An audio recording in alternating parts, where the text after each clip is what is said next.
Hello and welcome to Freedom Through Astrology, where we're giving you the keys. And as you can see, looking over here in the lower right-hand corner, I have no idea what happened to my camera with the updates that happened, but I'm just going to minimize it because it doesn't work and nobody can figure out why. Welcome to freedomthroughastrology.com. I'm your astrologer. My name is Donald Patak, and that's my contact information. It's standard YouTube copyright. And a little bit about this reading. Keys to the reading, part one. I read astrology differently. In ancient times, astrologers were also astronomers. So they were actually reading the visible sky. I am returning to that tradition. So I practice what's called constellation-based astrology or true sidereal astrology. It's astrology by the visible sky, part one. Um, as compared to tropical astrology is the way the sky looked almost 2,000 years ago in the Greco-Roman empires. Um, and when you're using the visible sky, there are actually 13 signs. Between Scorpio and Sagittarius is another sign. It's called Ophiuchus. The symbols of a person holding a snake by the head and the tail. In ancient times, the snake symbolized knowledge. So when you're holding a snake by the head and the tail, controlling knowledge, you're using it. The mythos is that you're using it ideally to heal yourself and then heal others with similar wounds. So it's the symbol of the wounded healer and that journey thereof. I use the natural size of the constellations, and this will become evident this week in our lunar cycle when I show it to you. Constellations and Mother Nature and her wisdom made them all different sizes, emphasizing the importance, thereof, to my opinion, of their importance in your life. So Virgo, in all her glory, if you happen to be able to stargaze, is just under 50 degrees. But constellations like Aries, Cancer, Libra, Scorpio, Ophiuchus, individually, each one of them is less than 25 degrees. Constellations are all different sizes. I look at it that way. And this is something that was introduced to me by Athan Shimenti in my training with him, astrological midpoints. He pointed out in his training when he zoomed in on the border between the IAU boundary between Scorpio and Ophiuchus, there were stars from Scorpio in the constellation of Ophiuchus, the way they drew the lines. And that should not be that way. So he looked at the zodiac belt. Where's the last bright stars of constellation A, first bright stars of constellation B? What's the halfway point? And run with it. I'm finding it's just a touch more accurate. Keys to the reading, part two. I interpret using what's called evolutionary astrology, which means that the planets, the constellations, even the houses, are here to teach you lessons. So these are lessons for you to learn. And within that implies very explicitly freedom, implies explicitly. I love contradictions. Freedom of choice. You have free will and you're free to exercise it the way you desire to. So each transit, I'll tell you what I believe to be the high road and the low road. You can choose which one you want. If you don't like the way you're going, you can change. These are weekly. This is a weekly edition, meaning these are universal lessons for your fellow Earth travelers. So have some compassion on them because some people are not doing so well with them. And some people are doing great. Dates are based on the Eastern U.S. time zone as I live right outside of Buffalo, New York. I am using an exactness of 1 degree. So this is when that transit will be most intense. And depending on the planet, that can go very quickly, as in Mercury, or take half of eternity, like a Neptune transiting Pluto routine. And the software that I'm using is Capricorn by Prometheus. So here are lessons for the week. This is our nice overview. Our sun is in the constellation of Leo.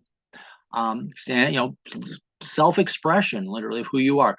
The moon this week, and this is Virgo through Ophiuchus, and it starts the week in Virgo. It'll be steady and stable most of the week, and then we get to the weekend is where we get to the Libra, Scorpio, Ophiuchus transits. I believe that's Friday, Saturday, Sunday. And the first quarter moon will be on Sunday morning, very early in Scorpio. So the sun and the moon will be square each other, and that's a challenge. Our active planet, active planet. I don't know why I didn't change that. Oh well. Active planet for the week. In the inner planets, it's Venus, major theme, relationships, working with other people. You can also see Venus working with creativity, rest and recreation. Um, there was something else. Relationships, creativity, rest and recreation. Yeah, that works. Yeah. And in the outer planets, Uranus is the main player, with Jupiter finally deciding to jump into the game here and has a transit to the nodes of the moon. And retrograde, we have a little retrograde parade going. And retrograde merely means reflection. So this is more internal work. The planets Saturn, Neptune, Pluto, and the asteroid Chiron are all in retrograde. So let's take a look at our week as an overview. And anything above this dotted line is a holdover from the last week. Anything below is new. So as we can see from the last week, we do have another long transit ending. And in the long transits, you can see Uranus is the big player there, in addition to being transited here. And in the new week, you can see Venus, 4 transits, Monday through Wednesday. And here in Western New York, Venus will have a strong influence. And then you can see the Jupiter transit to the nodes of the moon right there. And again, this is going to be a long transit as well.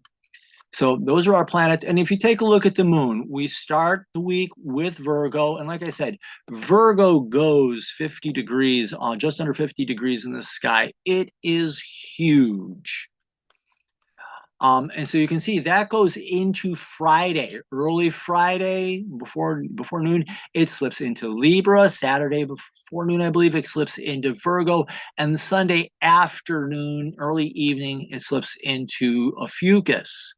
So most of the week, the moon will be steady, emotional steadiness, always a good thing. And very early Sunday morning, and I think that was 3:26 is what I said, you will have the first quarter moon in Scorpio. I, at that time, am going to be asleep. So these should be some pretty interesting dreams. But as you can see, we really do have 2 clusters here. Your first cluster here with Venus in the beginning of the week. And then the second cluster really starts on Friday with the lunar transits. You could say Thursday with Jupiter if you wanted to. That would certainly be fair. But Wednesday is your dividing point. Either which way you want to say it, Wednesday is the clear dividing point. Monday, Tuesday, Wednesday with those Venus transits. Thursday with the Jupiter and the lunar transits. And then Sunday you'll be having the lunar change with the quarter moon into Ophiuchus, and then the Mercury and Jupiter transit as well. So let's clear this out. All right. I'm actually feeling better now. I taught summer school this year, and I picked up a beast of an infection. I don't think I've slept that much, and I don't know how. Okay, so there's that. Got to close that up. So I am feeling much better, and I hope you can tell that in my voice as well. So from holdover from back in June, Neptune in Pisces, sextiling Pluto in Capricorn, both are retrograde. That's what the RX stands for. That's a shorthand for retrograde. So this is internal work. This is spirituality. Creating an interest in your transformation and deep inner healing and doing the work of inner healing. And with Neptune in Pisces, again, I like the way Stephen Forrest says it. Don't just do something, sit there. I would change that from sit there to be there, be in the moment. How is learning to be spiritually present helping you to do that deep inner work, that inner transformational work, that inner healing? And that's the ideal there. And that can help with that inner work. And also, what else do I have in my notes here? Pluto, my notes say recovery of the soul can be, it can help with that, certainly. but spirituality helping with that deep inner transformation. Now, the shadow here, Neptune in Pisces is fantasy on steroids, escapism, illusion, delusion, and that is feeding. The shadow of Pluto is deep wounding, cynicism, bitterness, uh, nihilism, uh, and it's literally you're creating your own nightmare. I think that's the best. You're creating your own nightmare and deepening your own wounds. So yeah, so that fantasy can lead to a collapse into cynicism and nihilism and emptiness. So yeah, welcome. Yeah, Alice Cooper had a song, "Welcome to My Nightmare." Yeah, that would definitely be the shadow here. Uranus in Taurus, sextiling Neptune retrograde in Pisces. Uranus is still moving forward slowly through the sky. Uranus is your authentic self, being independent, you learning who you really are. And in Taurus, finding the strength and peace that comes from that. And like I said before, Venus in Pisces, learning to be present. So learning who you really are at heart can help deepen your spiritual connections and your spiritual practices. Literally, I think this is you learning spiritual authenticity. That's this journey. And you learning what your spirituality is and how you practice it and how you can be at peace with it and finding the strength that comes from that. Now, the shadow here, Uranus can be, you're losing your authenticity. So you're either acting out to get a reaction from people and push buttons, or selling out trying to fit in. And in Taurus, laziness, or Taurus, I also like to say, is that bull in a china shop. And so pick your poison there.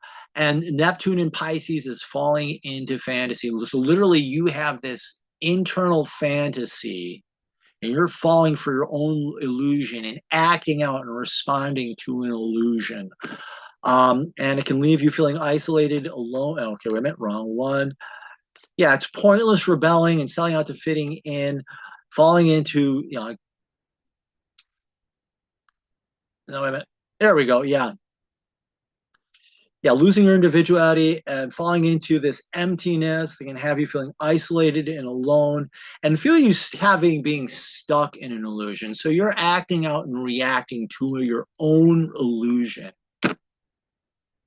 You've literally fallen into your own matrix and you can't figure out how to get out.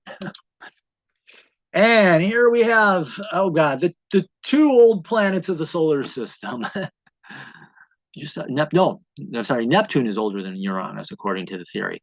But yeah, here we have Uranus trining Pluto. So as you become more and more at peace with who you are, this is supporting and strengthening. Trines, think of those triangles, they're strong, they're regarded as strong building structures. And so this is you, as you find peace in who you really are and find the strength that comes with that, that is helping you to do that deep inner work of healing, that deep inner transformation. And realizing your core self can help you to get done the work of recovering, claiming lost energy, recovering your soul, recovering who you really are at heart, I would say there. Yeah. But the shadow here, being someone that you are not, that pointless rebel or that sellout, leads to deeper inner wounding and feeling isolated, alone, cynical, nihilistic. And it's very possible for you to feel alone and isolated. So there we go. Ending this week, here's part 2 of the last week reading. We have the sun squaring Uranus. Yeah. So the sun in Leo is you learning to stand up and be seen and express yourself. And this is in a square to Uranus and Taurus. Squares are a strengthening aspect. The ideal of a square is a challenge, and it's a challenge that strengthens you. Think of learning to lift weights. If you all you ever did was pick up a 2.5 pound weights, you would never develop muscle. You would develop a little tone, but you would never build muscle. If you wanted to build muscle, you'd have to go from 2.5 pounds to 5 pounds, 7.5, 10, etc. Climb that ladder. So this square is a challenge, and its purpose is to strengthen you. So as you're learning to express yourself, who you are, what are you learning to express? Who you really are, and you're finding peace with being that person. So yeah, working through those challenges can help you come across as more authentic and help you realize more about who you really are and find peace and strength that comes from that. The shadow is you playing out a false sense of who you are and becoming disconnected from that. And this feels like a crushing burden. And you're acting this out on the stage for all people, everybody to see. So this is acting out for all the world to see, that pointless rebel, that mindless rebel, or you selling out, and everybody's going to see that it's fake. And it'll be the shadow of a square is destabilizing. Nobody likes a phony, so yeah. And let's see, we have Saturn sextiling Uranus.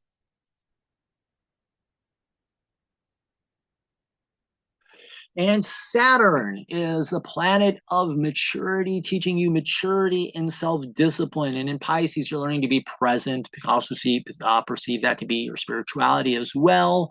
But and Uranus is, excuse me, Uranus and Taurus, we said, you being at peace with who you really are. So as you're growing and developing in your skill at being present in the moment, this is helping you let go of things that are keeping you from finding that peace so that you can become more peace with who you are. So you're learning and maturing to let go of what just doesn't matter. Yeah. Being present, building self-respect and integrity helps you become more authentic with who you are. Growing, maturing can help you become more of an individual and find the peace and strength that comes from that. Now, the shadow of Saturn, is literally it's Saturn. It can be a control freak.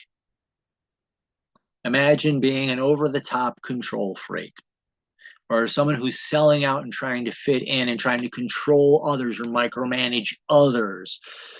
I come from a fundamentalist Christian background, and all I can think of is these fundamentalist religious movements that are trying to impose their beliefs on other people. These people are just not at peace with themselves.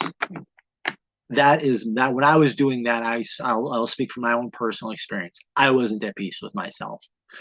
Physician heal thyself, so to speak. But yeah, so when you're slipping into fear and despair, can have you lose sight of who you are and become someone less than that. Cynicism and pessimism leads to laziness, inaction, or you can become that bull in a china shop and just destroying everything. And finally, we have the moon in Virgo. That's not on my notes, so let me grab that.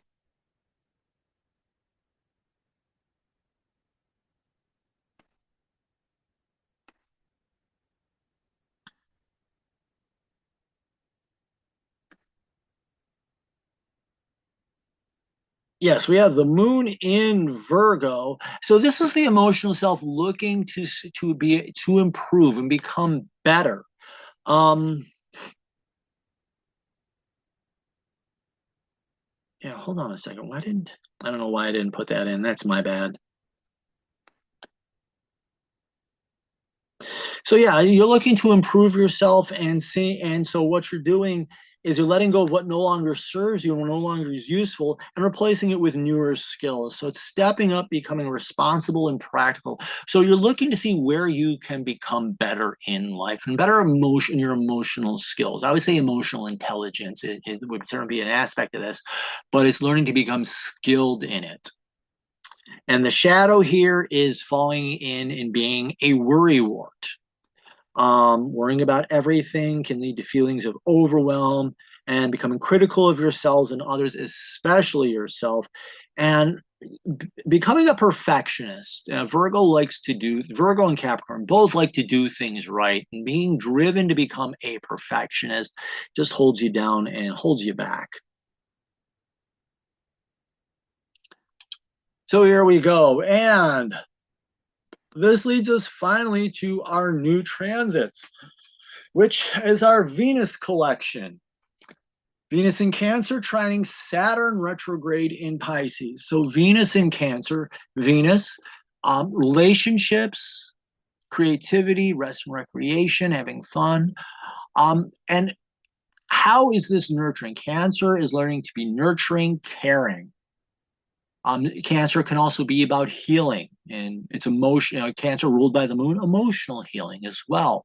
So and so this is in relationship. So how is working with that helping you to become more, supporting your ability to be more present? Saturn and Pisces, I always say, spirit. You call it becoming more spiritually skilled. But it's also learning, I would say, to become present and in the moment. How is that saying, hey, when I was going over this, I was thinking, we're always listening to people, they're talking, coming up with a solution. How about just being with people and listening to them and being present and learning empathy? So as you're working with this transit, this is you learning the skill of being present and practicing empathy with people. And let's see. Yeah. And opening, yeah.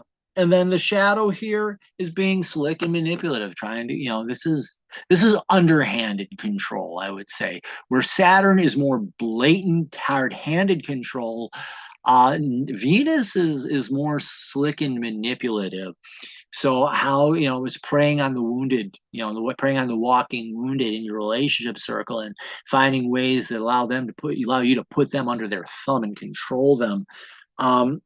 And it can eventually come across as being heavy-handed and tyrannical or control issues. And in the end, relationships can be driven by fear and become shallow and superficial. So instead of bringing healing, you're actually bringing wounding and bringing more defensive actions in. Monday also has Venus in Cancer sextiling Uranus in Taurus. So again, how are you learning to be, again, Venus in Cancer? I spoke about that, but let's sextile, creating an excitement or an interest, creating a beginnings in you being more authentic. How are you learning to be more present and more authentic with people? Rather than, being fake. Be who you really are when you're with people and listening to them and sharing time with them. Also with your creativity, etc. And when you're doing that, how are you nurturing and supporting and being nurturing and supporting? And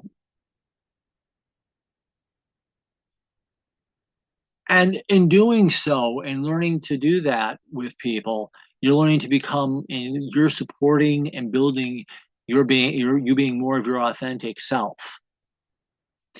But the shadow here is manipulating people can have you come across as being fake. Wait a minute, they're doing what? Why? And being defensive in your relationships. And then acting out in an irrational way or trying to fit in, selling out and trying to fit in. Whatever it is can come across as being vain. And in the end, and this is, when I was writing this out, it said in the end, personality and friendships become a facade. So literally things become fake, they become defensive, people are pulling back, it's all fake in a facade. And we have Venus trining Neptune in Neptune retrograde. This is literally how is nurturing relationships helping support your spiritual growth. And again, don't just do something, be there. And how is spirituality supporting your relationships as well? So it's kind of fit to me. I was looking at this. It's the relationship support, building the spirituality, but it's also spirituality informing your relationships. Again, the golden rule: do unto others as you would have them do unto you, or the platinum rule: treat people the way they want to be treated. So this is you really learning about who people are, how you can care for them, but care for them in a way that they can understand and appreciate and that they find nurturing, in the way they find fulfilling. The shadow is falling for some illusion or fantasies.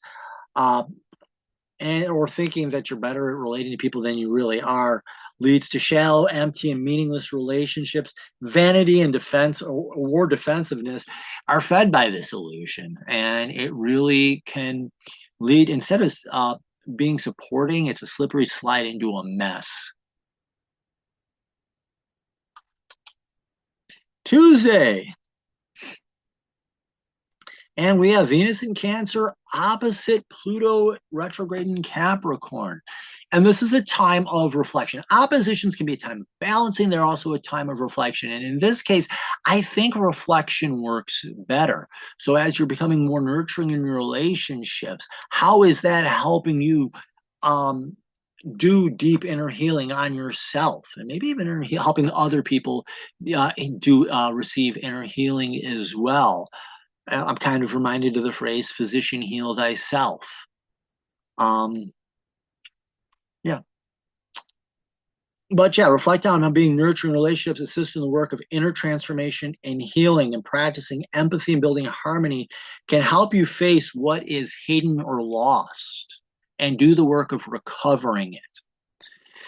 And the shadow, again, that vain, lazy, or trying to control others can lead to power struggles. Here, the opposition becomes a tug of war, and being hurtful towards others leads to loss and emptiness and loneliness. And so, all of this, we have, and I just want to draw this in real quick. You also have that sextile to Pluto. You also have that. I mean, this is your ability to relate to others and be nurturing and caring can come across as authentic, can help you build your spirituality and self-discipline, and lead to deep healing. I mean, Monday, Tuesday, and Wednesday can be very, very deep, powerful relationship days. And let me clear these drawings out. Close that out. Wednesday. Take a breath, remember to exhale, repeat. And this is the second day. Tuesday, I have to report to school at 7:30 in the morning to begin professional development. Head, wall, repeat. I don't know why they don't push it to 8 o'clock. I think more teachers will be awake, but they want to start at 7:30.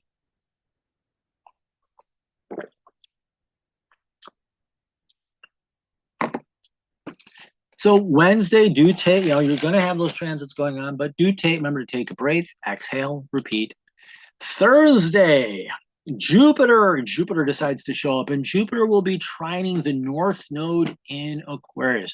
So Jupiter and Gemini, opportunity to learn, gaining confidence in your ability to learn, your ability to communicate.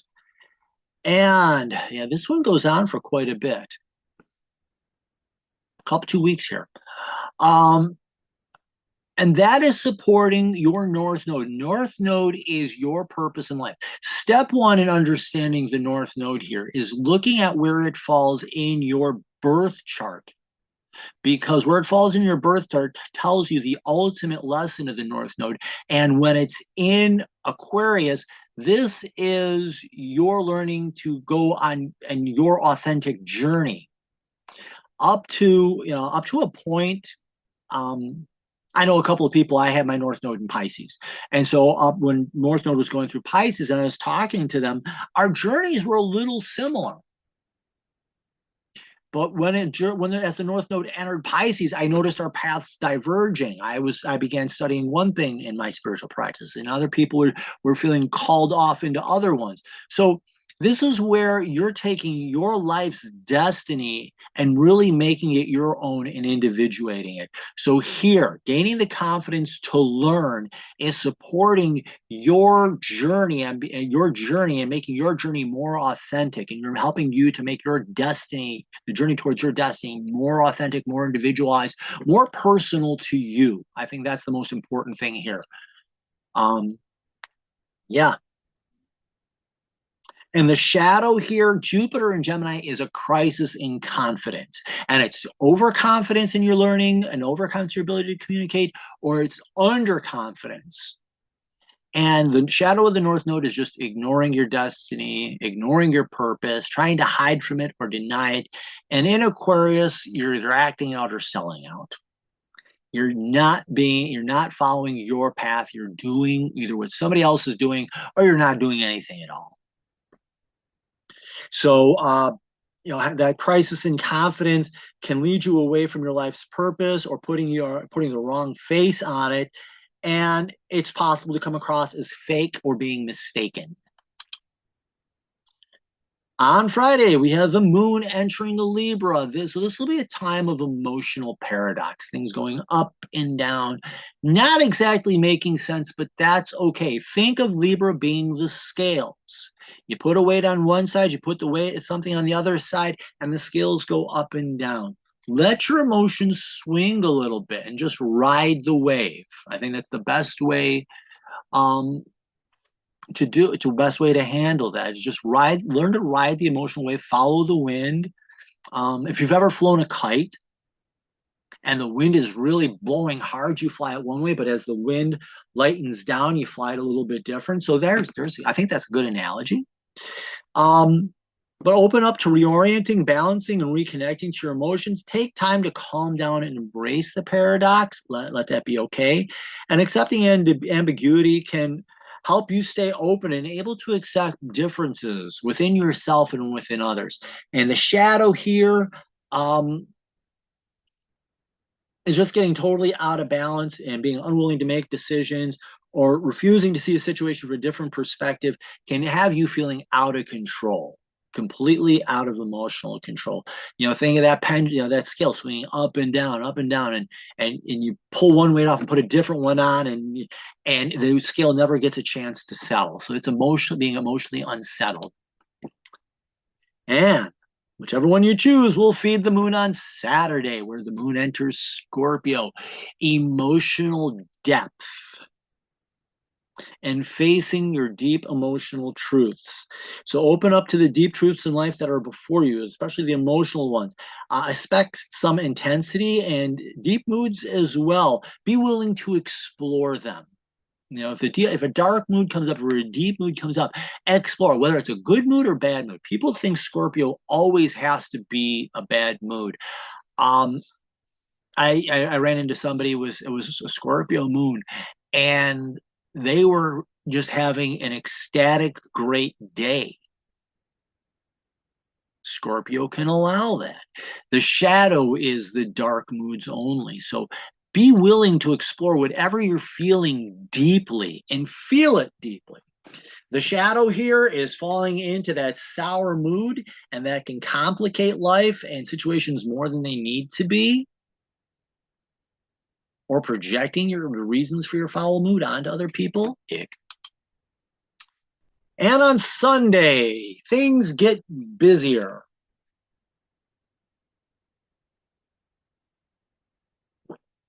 That winds up being a good cup of green tea. Okay, Mercury and Leo trining Chiron. So Mercury and Leo, you're standing up, being seen, and sharing what you know up on stage, so to speak. But this is you learning to share your knowledge, whether it's spoken, whether it's written, however you communicate and share knowledge or learn, so to speak, because Mercury is also learning. And willing to be vulnerable. Ask that question that you don't know the answer to, because somebody else doesn't know the answer as well. And this is Chiron retrograde in Pisces. Chiron is the asteroid that deals with healing. And in Pisces, you're learning to transcend the wounds. So it's just healing the wounds, being able to understand the wounds from a different perspective. When I was going over this, I got thinking of I was in a coffee shop and there was a poetry slam going on, and this kid got up all nervous and he said, "Hey, this is my first time doing this." And he read his poem and people were like, "Dude, that's good stuff."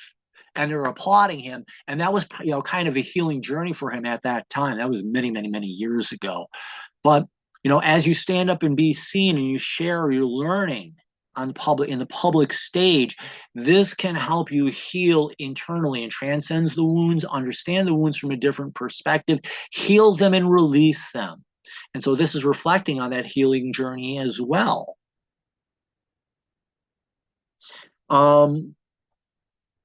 Yeah, and it can lead to an emotional break. It can lead to breakthroughs. Transiting Mercury is about mental breakthroughs. So you're learning something that's leading to a breakthrough that can lead to really deep healing. The shadow here is being mentally rigid and mentally defensive. And that can come in Leo, can come across as being egocentric and childish. And this can lead to wounds not being healed or torn open and made worse. And it's possible, and this is the notes that I wrote here. I said it's possible to relive the wounds of the past on the world stage and play up a victim personality that, quite honestly, nobody believes. The boy who cried wolf. Yeah. And Sunday, very early in the morning, well, I will be examining the inside of my eyelid. So maybe I'll be experiencing some very interesting dreams here. Who knows? But we have the first quarter moon with the moon in Scorpio. Squaring, and this emotional depth is strengthening your ability to present your core, helping you to express who you really are.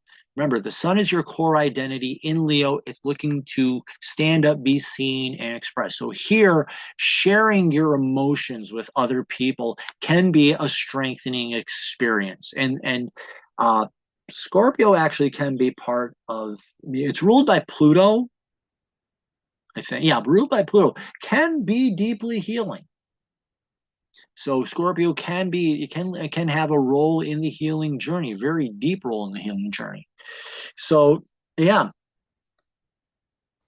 So as you learn, if you're sharing who you are at heart with people, that can have them saying, "Wow, I didn't know that," and they can appreciate you and understand and learn more about you, and and appreciate you more. The shadow is falling into a deep, sour, rotten mood and taking it out on the world stage or brooding silently, and it can lead to deep pain and emotional mess. And remember, you're doing this out on all the world stage for all the world to see. So whether you're out there having a temper tantrum or sulking in the corner, people are going to see it, and that's what they're going to form their opinion of you on. And we have Jupiter sextiling the south node. Let me get my pens, my little doodle drawing here. South node's right here. Should have drawn the arrow for the north node. The south node looks like a horseshoe with the open end turned up. You've already had this experience. It's full. You don't need to learn anything more. You have to understand it, I think. There's always more to learn about the nodes of the moon, actually. I got 2 more books to read on them. Actually, I was just given a whole bunch of books to read on them, or told to buy them. But the south node, that's how you hold yourself back in life. It can be self-sabotage. And in Leo, how do you make a mess in public? So literally, Jupiter is, you're learning and becoming aware of how you hold yourself back so that you can, and in the sextile, this is a waning crescent. So Jupiter is actually moving this way. This is a waning crescent. So this is letting go. So you're becoming more aware and you're learning about how you hold yourself back. And so now this journey here is, as you're getting those insights and that information, you're now letting go of it. And it's changing your public, and it can be changing your public perception, the way people see you. Oh God, here comes this situation again. Oh wow, he's handling it better. Great. Now the shadow, of course, is that crisis of confidence. Oh, here comes Mr. Know-It-All, or Mr. I can't do anything right, and there it goes again, and here's the mess on the stage for all the world to see. So falling into crisis of confidence leads to pointless noise, reliving past failures and drama on the public stage, potentially in a humiliating way. People are going to see it and like, oh God, not again, routine. So let me erase that. So yeah, so Jupiter is finally showing up, ideally with this transit. You're gaining insights that are helping you to understand your destiny on a more personal level, and you're letting go of patterns that you've used to hold yourself back. And also, finally, we have the moon entering Ophiuchus. This is the opportunity to heal emotionally, and this will be happening later on Sunday. This is so you'll be opening up the opportunity to heal emotionally. Working with healers and being willing to work with others can be you can they others be open up so that others can help you heal. You and your healing journey may help others heal as well. So this is an opportunity to heal emotionally. The shadow is refusing to heal, and whining can result in deeper wounds to yourself and others. And I have the cliche written here: misery loves company. Quite honestly, no, it doesn't. Yeah, you might appear, we know the cliche. Miserable people like making other people miserable and ruining people's days, and that's the shadow of the moon entering Ophiuchus. Why should they have a good day when you're being crappy? I'll drag them down in the mud with me. No, thank you. So that's our week in a nutshell. And let me pull this toolbar out of the way. The ISAA conference, International Sidereal Astrology Association, there's their website, is having their first annual conference on Saturday, September 27th, 10 till 3 o'clock in the afternoon Eastern time. This is a free conference. And we have Athen Shimenti, who does Athen Shimenti and Dr. Danny Inman both do Western sidereal astrology, 13 sign. Gary O'Toole is a Vedic astrologer, so we'll be gaining insights on Vedic astrology. I think her name is Abigail Quinn, and she does Babylonian or Sumerian astrology, and she will be sharing as well. So there'll be presentations, panel discussions, Q&A sessions, and drawings for giveaways. So get registered, and you might, learn a lot about sidereal astrology and what it is and what it isn't. And hey, maybe you'll win a prize. Do follow me on social media, Facebook, Instagram, and YouTube. These companies are making a lot of money off of your data and not sharing much, if anything, with you. Digital Soul Space, for now, is a free, if you register before, I can't remember, I think it's October 1st, you have access to the entire site for free. I do astrology. There are people who do crystals, tarot, oracle decks, different spiritual traditions. Hold on a second. And they share that, and it's a place where you can go and ask questions. But the key thing here, these companies are making billions of dollars off your data. Digital Soul Space, your data is yours. It's hosted on the Mighty Networks, which says your data and your privacy is important, and you control what data can be shared, if it's shared at all. Let's see. I do readings in packages. I do a quick 6 reading, which is just 6 quick points off your charts. It's the foundation. It's a foundational reading that I do on my birth charts. And it helps you understand how your chart will be different or can be different from traditional tropical astrology. I do full birth charts or natal charts, where your birth chart tells of the end goal. You came here to become this person, and I help you understand who that is. A karmic chart or a past life reading, if you believe in past lives, from a past life, there's some karma that happened. I can help you understand what that karma is, how it appears in this lifetime, and then how you heal it. If you're a one and done, this is that special lesson. And then I do the horoscopes. I can do any 1 year, which is any 12 months in a row, 3 months, any 3 months in a row, or any 1 month. And that can be first of the month to the last of the month, or my preference is new moon to new moon. And I do offer packages that have 4 different levels of packages. They have a 10% discount built right in. And I'd like to thank you for listening to this. Thank you to my followers. I am feeling much better this week. I apologize for this not being up earlier. I was ready to record yesterday, and I lost internet. I could not connect with anything. I could barely connect with my cell phone. I was getting sporadic cell phones. I'm wondering if Verizon was doing some work or something happened with Verizon. But thank you very much. Like, follow, share. If you go on my website, freedom3astrology.org, you get that pop up. Give me an email address. You get a once a week newsletter with all this information, insights, and more. So remember, in the visible sky, your life changes. Thank you very much. Have the best week possible.